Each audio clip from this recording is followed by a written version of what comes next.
नमस्कार बच्चों, बीए पाठ तृतीय की भूगोल की ऑनलाइन कक्षा में आपका स्वागत है। हमारे आज के वीडियो का विषय है एशिया परिवहन तंत्र यानी एशिया ट्रांसपोर्ट सिस्टम। हम इकोनॉमिक बेस पढ़ रहे थे एशिया का, उसी क्रम में हमने कृषि पढ़ी, खनिज पढ़े, उद्योग पढ़े।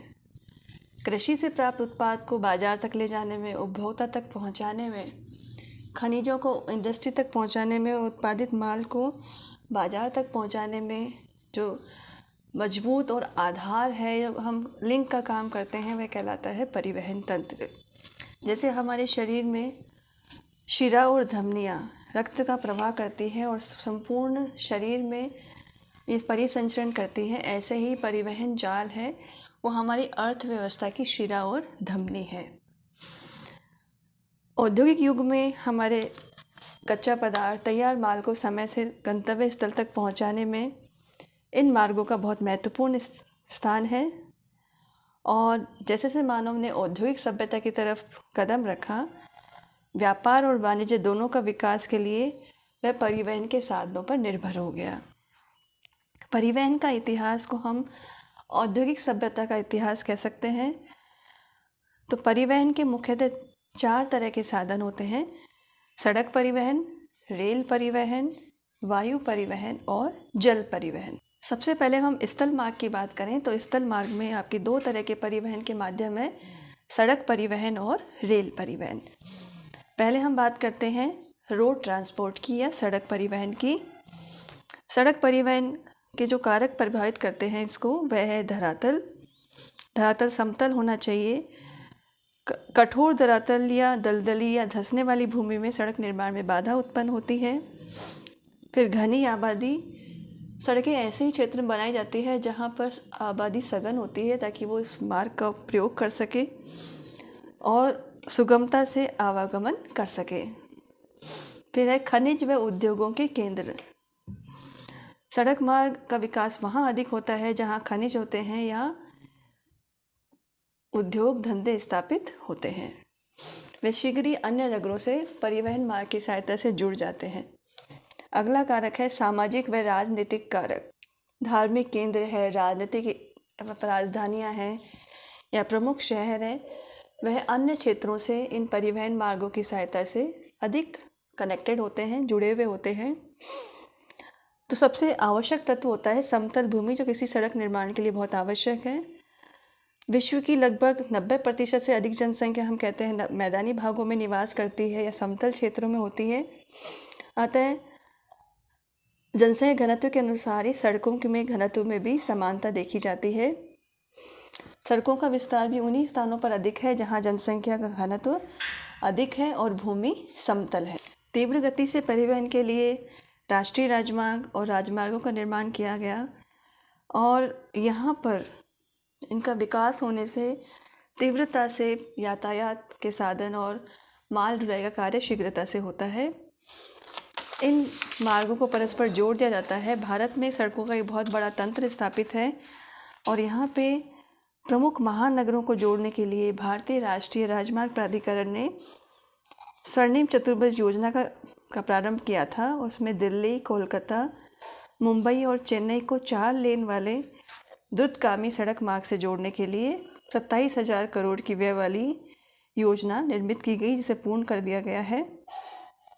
यह श्रीनगर से कन्याकुमारी को यानी उत्तर से दक्षिण को और सिलचर से पोरबंदर को जोड़ने वाला पूर्वी, पश्चिमी और उत्तर दक्षिण गलियारा भी बनाया गया। जापान में भारत में सड़कों की कुल लंबाई 33,24,000 किलोमीटर है, जो एशिया में सर्वाधिक है। दूसरा जापान, यहाँ पे सड़कों की कुल लंबाई 11,85,590 किलोमीटर है। इसमें जापान में आकाशी खाड़ी में कोबे व अवाजी द्वीप को जोड़ने के लिए विश्व का सबसे लंबा सस्पेंशन पुल यानी लटकने वाला पुल बनाया गया है, जिसका नाम आप नोट कर सकते हैं, आकाशी केकियो पुल। इसका निर्माण किया गया है। एक्सप्रेस हाईवे बनाए गए हैं जापान में। अब है चीन। चीन में 2005 में सड़क मार्गों की लंबाई 19,31,000 किलोमीटर थी और इसमें कच्ची और पक्की सड़कें दोनों तरह की थी। यहाँ पर बीजिंग से सभी राज्यों की राजधानी और स्वायत्त शासित क्षेत्रों से यह बीजिंग राजधानी है। ये सड़क मार्ग से जुड़ी हुई है। मुख्य सड़कें पीकिंग से नॉनकिंग, कैंटन से यूनान, कैंटन से पीकिंग, पीकिंग से ल्हासा, शंघाई से आनशान। और पर्वतीय क्षेत्रों में भी सड़कों का विकास किया गया है। इसके अलावा Pakistan, Indonesia, Philippine, Korea, Turkey, Myanmar, Iran में भी सड़कों का विकास अब है। एशिया में सड़क परिवहन के बाद दूसरा स्थान रेल परिवहन का आता है।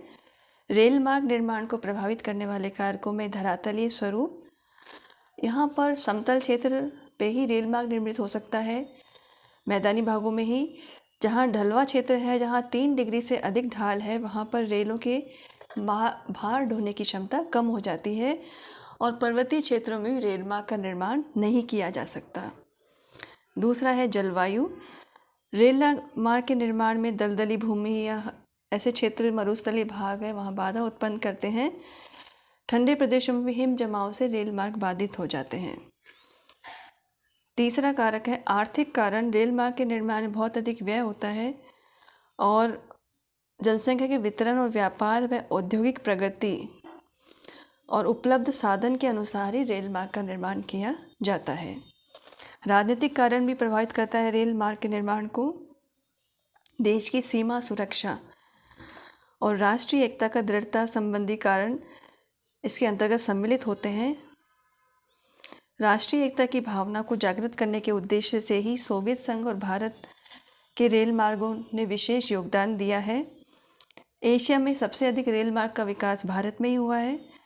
भारत एशिया का सबसे बड़ा और विश्व का दूसरा सबसे बड़ा रेल मार्ग तंत्र है। भारत में उत्तरी भारत में रेलों का जाल अधिक बिछा हुआ है। यहाँ के रेल मार्ग के अधिकांश भाग का विद्युतीकरण कर दिया गया है और भारतीय रेलवे भारत का सबसे बड़ा राष्ट्रीयकृत प्रतिष्ठान है। भारतीय रेलवे भारतीय अर्थव्यवस्था के सभी क्षेत्रों के विकास में सहयोग करने वाला प्रमुख परिवहन का माध्यम है। चीन की बात करें तो चीन में रेल परिवहन का महत्वपूर्ण माध्यम है और 40% यात्री और 36% माल ढुलाई होती है इनके द्वारा। यहाँ पर 2 प्रमुख रेल मार्ग हैं, उत्तर से दक्षिण को जोड़ने वाला ग्वांगजोहू बीजिंग, दूसरा है शंघाई बीजिंग, जो चीन को मंगोलिया और एशियाई रूस से जोड़ते हैं। जापान में रेल मार्ग का विस्तार औद्योगिक पेटी में है। यहाँ का मुख्य रेल मार्ग टोक्यो से ओसाका तक है। ट्रांस साइबेरियन रेल मार्ग जो एशियाई रूस में स्थित है, इसकी हम कहें लंबाई है 83,000 किलोमीटर। यह विश्व का सबसे बड़ा रेल मार्ग है। यह रेल मार्ग रूस के पश्चिमी भाग में बाल्टिक सागर के तट पर स्थित लेनिनग्राड से प्रारंभ होता है और सुदूर पूर्व में व्लादिवोस्तोक नगर तक 9,332 किलोमीटर लंबा है और इसको दोहरा पथ बना दिया गया है और ये साइबेरिया के आर पार से गुजरता है, इसलिए इसे ट्रांस साइबेरियन रेल मार्ग कहा जाता है। Philippine, Indonesia, Pakistan, Iran, Korea, Taiwan, Turkey, Iraq आदि देशों में भी रेल मार्ग का विकास हुआ है।